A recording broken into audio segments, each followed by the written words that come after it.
So hey guys, and welcome back to another episode of Amesey's Corner. How you guys all doing out there?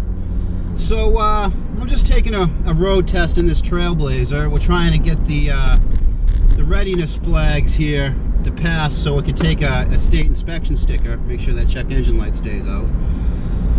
But I figured I'd take a minute and have a little story for you guys, a little story time about a car, one car we've all owned. We've all owned and driven this one car. Everybody, I don't care who you are, you've all driven it.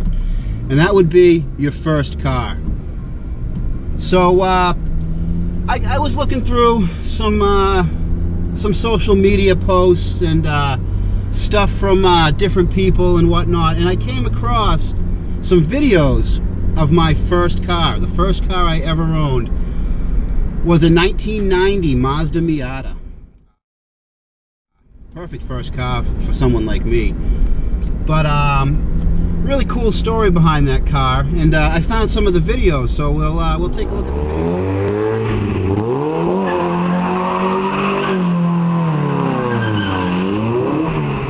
But anyways, the story behind this car was back in about 2001, the summer of 2000, we'll call it. I was a tech at a Mazda dealer. It was actually a Porsche, Audi, Mazda, Isuzu dealer, all under one roof, and kind of where I started out being a real tech. I had jobs turning wrenches for years and years leading up to that job, but I got this job. I didn't even have a driver's license. Just a funny story. Being a kid growing up in a small town where there was nothing to do but just drive dirt bikes off-road. Plenty of woods, no movie theater, no arcade, no real anything for young guys to do but get in trouble. And I did plenty of that.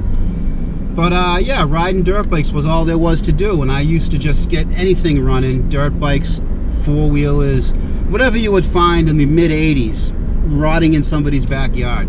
I'd knock on the door and ask if I could have it, and I was always really good at getting rusty, crusty stuff running. So yeah, what I would do is I'd get the stuff, I'd get the bikes, the whatever, what have you, go-karts, mini bikes, so much stuff. I would get them running, and I would just take off down the street, just go ride down the street, you know, 12, 13, 14 years old on a half-running Honda CB554, and that would catch the attention of the man. So yeah, I got in a lot of trouble on dirt bikes, on four-wheelers, on old motorcycles, and I lost my ability to get my license until I was 24. They called me a habitual traffic offender before I could even, you know, go get on the road. So yeah, I lost my license till I was 24. But when I got hired at Mazda at this dealer, they knew I didn't have a license. I was so good at a young age at fixing stuff that just the word got out there, and I did a few years at a full-time dealer without even being able to drive the cars. But time goes by, and they lifted that restriction. I had to pay my dues. I paid my dues and got my license. And I had my license for about 2 weeks or so. I didn't have a vehicle at yet, hadn't found anything. And just working at the dealer, just working on cars. And we had a Miata come in. The transmission was locked in 2 gears at once. The car couldn't even be pushed. You had to jack the rear end up just to move it from one side of a parking lot to another. A few other issues, had some body damage in the front right. The rear brakes had been metal to metal so long that it wore the rotors right off the car, wore them right out. So this was only, at the time, this 90 Miata was only 10 years old. So really not that old by today's standards. But the gentleman had other priorities and he couldn't afford, didn't want to fix the car, I don't know. So he asked the service writer at the time if anybody wanted the car, and she knew. It was a female service advisor, Debbie was her name. She knew I was looking for a car, so she said, hey, I got just the tech out here, just got his license, you know, blah blah blah. So they come out, they get me, I go into the front office. The guy, you know, introduces himself, I introduce myself. He shakes my hand, looks me in the eye and he goes, "How much money you got in your wallet?" I didn't think much of it. Oh, in my wallet I had 76 bucks. He goes, "Sold." He sells me this 1990 Mazda Miata, 10 years old. It had 75,000 miles on it for 75 freaking dollars. Plus I had to pay his bill. He owed an hour of labor, but the service guys, they let it go at my shop rate, so I had to pay another 35 bucks. So that's how I got that car. 1990 Mazda Miata for whatever I had in my pocket. And it was such an awesome thing. Ended up, working out. I'm a young guy with a cool little roadster working as a tech at a Mazda dealer. It did not take me long to get that car back straight. Fixed up the transmission. I ended up going in with some screwdrivers through the drain hole and popped it. I'm not sure exactly how we got it. It was in reverse and first. So if it wasn't in neutral, and we were able to go in and slide the synchros into place and get it to actually shift again, and that was pretty cool. And I drove the car for about 2 years or so, slowly doing upgrades, stuff from the Mazda parts catalog. Now, one thing with a lot of vehicles that they release, as they release newer versions of the car year after year, they make certain changes. And the strange thing with the Miata, a lot of those changes fit the older cars. So why don't you guys take a quick look at some of the clips I got of that car. It's actually my little brother. He had got it from me after I sold it, and he proceeded to beat the thing into the ground, and you'll see. Check that out.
So yeah, guys, I apologize for the video quality, but this was a few years back.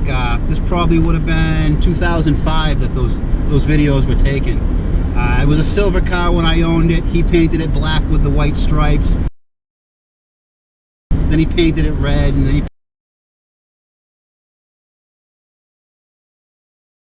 painted it another color, and then another color. But when I went to my Mazda training courses, the instructor, Ernie Darrow was his name, he had a whole bunch of crate motors just in case they had to take them apart, or I don't know, he just had them.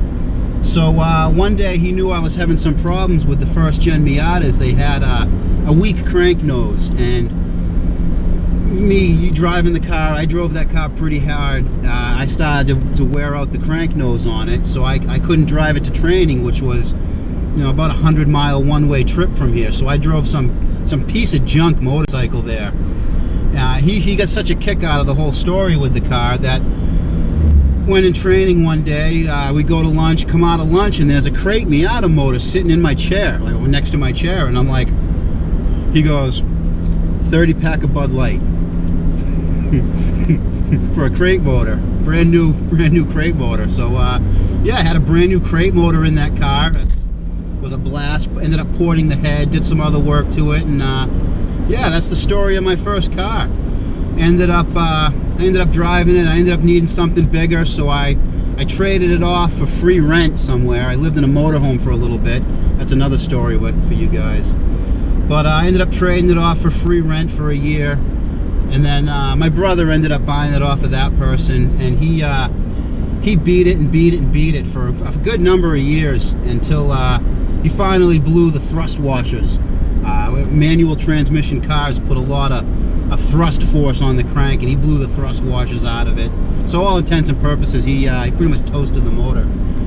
And I had it back for a little while, but I just, like, my problem right now, I just can't store cars. So some life got in the way, and I ended up having to just let it go. So I don't know, that car might still exist. If any of you are my fans and you know the story of my Miata, I know a few of you out there know it.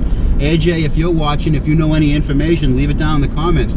I'd love to find that car right now. I'd have a blast. I'd rebuild that thing. Can you imagine going back and owning your first car over again? What would you do different? Well, how about that, guys? I want to hear you guys' first car story. We've all got it. We've all had one. We've all had the first car.